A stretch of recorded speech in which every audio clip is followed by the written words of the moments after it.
Good morning students, grade 3rd students. Take out of a Discovering Hindi book. Discovering Hindi book open कीजिए.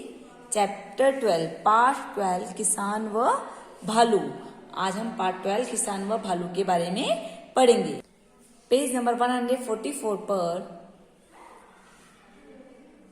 हम नए शब्द पढ़ेंगे. नए शब्द के साथ इनके अर्थ भी लिखे हुए हैं, हम वो भी साथ में पढ़ेंगे. फर्स्ट है थमाना. थमाना मीन्स पकड़ाना. झपटा, तेजी से आगे बढ़कर कोई वस्तु लेना. झपटा मीन्स तेजी से आगे बढ़कर कोई वस्तु लेना. जुताई. जुताई क्या होता है? मिट्टी खोदना. क्या होता है? मिट्टी खोदना. नेक्स्ट देखिए जड़े. पौधे का वह भाग जो जमीन के अंदर रहता है क्या कहलाता है? ये जड़ें. सबक क्या होता है? शिक्षा, पाठ, उपदेश. नेक्स्ट है आग बबूला होना. बहुत गुस्सा आना. क्या है? बहुत गुस्सा आना. मुसीबत का होता है संकट. हिस्सा, भाग. फसल क्या होता है? खेत में खड़े अनाज, पौधे. पेज नंबर 145 पर पार्ट 12 पढ़ेंगे हम. पार्ट 12 किसान व भालू. यह भी जाने भालू के सूंघने की शक्ति बहुत तेज होती है.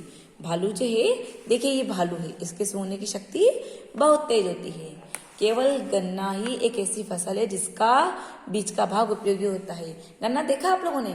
गन्ना एक ऐसी फसल होती है जिसका केवल बीज का भाग उपयोगी होता है. ऊपर वाला भाग तो पत्तियां होती है, नीचे वाला भाग जमीन में रूट में होता है, जड़ के रूप में होता है, और बीच वाला भाग जिसको हम खाते हैं, जिससे शक्कर बनाई जाती है, उसे गन्ना कहते हैं. वो क्या होता है? गन्ना. एक किसान अपने खेत में जुताई कर रहा था, तभी उसकी नजर दूर से आते एक भालू पर पड़ी. क्या कर रहा था वो? जुताई. तो उसकी नजर किसे पड़ी? दूर से आते एक भालू पर पड़ी. पहले तो भालू को देखकर किसान के होश उड़ गए. क्या उड़ गए? होश, मतलब घबरा गया. फिर उसने मन ही मन सोचा, घबराने से मुसीबत कम नहीं होती. घबराने से क्या कम नहीं होती? मुसीबत मतलब परेशानी. मुझे समझदारी से काम लेना चाहिए. यह सोचकर वह अपने काम में लग गया.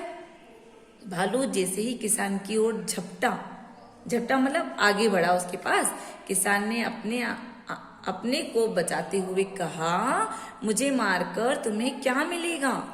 मेरी फसल हो जाने दो, उसका आधा भाग मैं तुम्हें दे दूंगा. भालू ने कुछ सोचा और बोला, ठीक है, लेकिन जमीन के ऊपर की फसल मेरी और नीचे की तुम्हारी होगी. क्या बोला उससे? जमीन के ऊपर की फसल तो मेरी और नीचे की तुम्हारी होगी. किसान भी झट से बोला, ठीक है. ये शब्द किसने बोले थे? भालू ने कहे थे कि जमीन के ऊपर की फसल तो मेरी और नीचे की तुम्हारी होगी. तो किसान क्या बोलता है? ठीक है. बहुत सोचकर किसान ने आलू बो दिए. क्या बो दिए? आलू देखा है ना आपने? आलू की सब्जी हम सबको बहुत अच्छी लगती है, और ये बहुत सारी सब्जियों में डलता है आलू. तो फसल पकते ही भालू किसान के पास आ धमका और हिस्सा मांगा. लाओ जल्दी से मेरा हिस्सा दो. हिस्सा मतलब भाग. किसान ने भालू को पत्ते थमा दिए. पत्ते देखकर भालू का सिर चकरा गया. भालू गुस्से से बोला, ये क्या है? किसान ने कहा, आपके कहे अनुसार ही मैंने आपको हिस्सा दिया. मैंने आलू बोया था. क्या बोया था? आलू. सो पत्ते ही आपके हिस्से में आए, और जमीन के नीचे का हिस्सा क्या था? आलू. तो आलू किसान के हिस्से में आ गए, और पत्ते किसके हिस्से में आए? भालू के. देखिए आप, ये आलू रखे, जमीन के ऊपर क्या है? पत्ते भालू के हिस्से में आ गए. अब भालू को देखिए गुस्सा आ रहा है. अब नेक्स्ट पेज पर देखिए आप, पेज नंबर 146 पर ऊपर की ओर देखिए. भालू चुप हो गया. कुछ देर बाद फिर बोला, इस बार जमीन के नीचे की फसल मेरी और ऊपर की तुम्हारी. इस बार किसान ने खेत में गेहूं बोए. क्या बो दी? गेहूं. भालू आया. भालू को इस बार केवल जड़ें मिली, और किसान को मिले चमकीले गेहूं. क्या मिले किसान को? चमकीले गेहूं. अब तो भालू ने किसान को सबक सिखाने की सोची, और आग बबूला होते हुए बोला, इस बार जमीन के सबसे ऊपर और जमीन के नीचे की फसल मेरी, मतलब दो तरह की, जमीन के ऊपर की भी और नीचे की भी मेरी, फसल के बीच का हिस्सा तुम रख लेना। किसान भी बहुत चालाक था। कैसा था? चालाक। इस बार उसने खेत में गन्ने की फसल उगाई। किसकी फसल उगाई? गन्ने की। फसल पकने पर जब भालू आया तो किसान ने भालू को पत्ते व जड़ें थमा दी, क्योंकि पत्ते थे जमीन के ऊपर और जड़ें थी नीचे। भालू बोला ये क्या है? किसान बोला मैंने गन्ना उगाया जिसमें आपके कहे अनुसार आपको सबसे ऊपर व नीचे की फसल दे दी, सबसे ऊपर और नीचे की फसल दे दी। भालू को बहुत गुस्सा आया। वह किसान की सारी चतुराई समझ गया और पैर पटकता हुआ वहां से चला गया। अभ्यास 1 देखो, देखो ये पहले तो ये चित्र देखिए, पिक्चर देखिए आप। ये जो गन्ने रखे हैं ये बीच की फसल है, पत्ते ऊपर की है और जड़ें नीचे की है। भालू को गुस्सा आ रहा, देखिए भयंकर, है ना। तो किसान ने क्या किया? घबराया नहीं परेशानी आने पर, समझदारी से काम लिया। ऐसे ही हमें भी समझदारी से काम लेना चाहिए। अब हम अभ्यास 1 करेंगे, प्रश्न उत्तर है ये। क नंबर पे लिखा है जमीन के नीचे उगने वाली किन्हीं 2 फसलों के नाम लिखिए। तो उत्तर में क्या लिखेंगे? 2 फसलों के नाम, आलू, मूली। ठीक है। प्रश्न 2 देखिए, जमीन के ऊपर उगने वाली किन्हीं 2 फसलों के नाम लिखिए। तो 2 फसलों के नाम टमाटर, गोभी।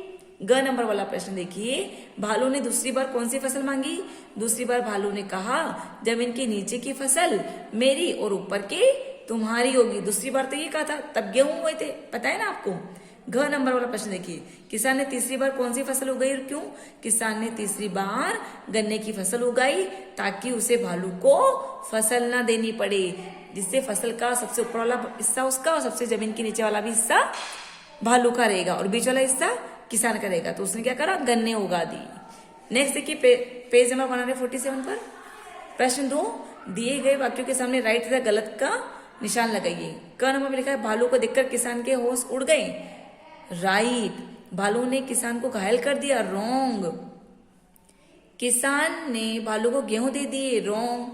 आखिर में भालू पैर पटकते हुए चला गया। राइट। आखिर में भालू पैर पटकते हुए चला गया। राइट।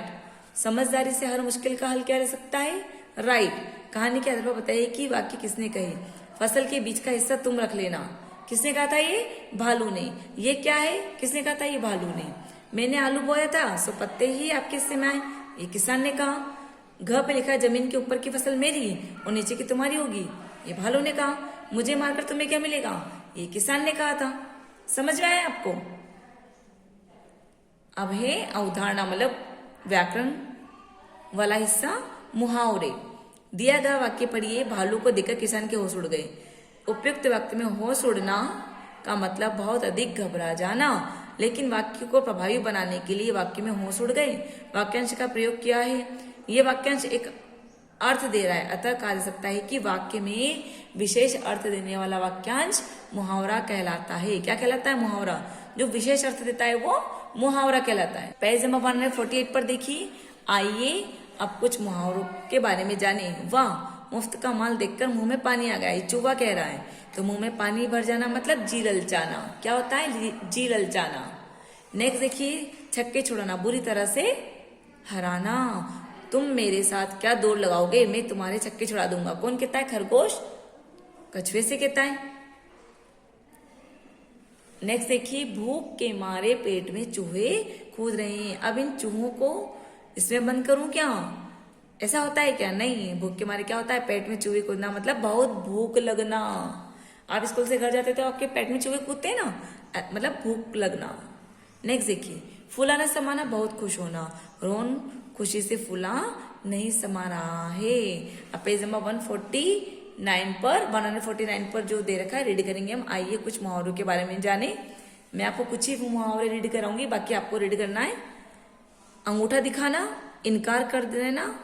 उदाहरण है इसका, जब मैंने रोहित से किताब मांगी तो उसने मुझे अंगूठा दिखा दिया। ये तो गलत किया। हमें सबकी मदद करना चाहिए। आंख लगना, नींद आ जाना। दिन भर मेहनत करने के बाद लेटते ही उसकी आंख लग गई। अब देखिए, आप जितने भी 3 से लेकर 14 तक के मुहावरे हैं ये सब आपको सेल्फ रीड करना है या रीड लिख दीजिए आप, ये आपका होमवर्क है। समझ में आया? 3 से 14 तक जितने भी मुहावरे हैं सब आपको सेल्फ रीड करना है। पेज नंबर 150 पर देखिए अभ्यास 2 मुहावरे का उनके अर्थ सही अर्थ के साथ मिलान कीजिए। आंखों का तारा क्या होता है? बहुत प्यारा। जैसा मैम ने लिखा का एज इट इज लिखती रहिए। अभी चटकर जाना, खा जाना, ठान लेना, निश्चय कर लेना, मुंह में पानी आना, जी ललचाना, छक्के छुड़ाना, बुरी तरह से हराना। जैसे मैम ने लिखा है क्रम, ऐसे आप भी लिख दीजिए। प्रश्न 2 देखिए, दिए गए मुहावरे के अर्थ लिखिए। आंख लगना, नींद आ जाना, केवल अर्थ लिखना है आपको। किस्मत चमकना, भाग्य खुलना, दिन रात एक करना, बहुत परिश्रम करना, चेहरा खिल उठना, प्रसन्न होना, मन मोह लेना, मुग्ध होना। दिए गए शब्दों से जुड़ा कोई एक मुहावरा लिखे। होश, आपको मुहावरा लिखना है होश से संबंधित। होश उड़ जाना, अंगूठा अंगूठा दिखाना, चुराना, आंख चुराना, फूला फूला न समाना, पीठ पीठ थपथपाना। समझ में आ गया आपको? यहाँ आपका पार्ट 12 किसान व भालू खत्म होता है। Okay students.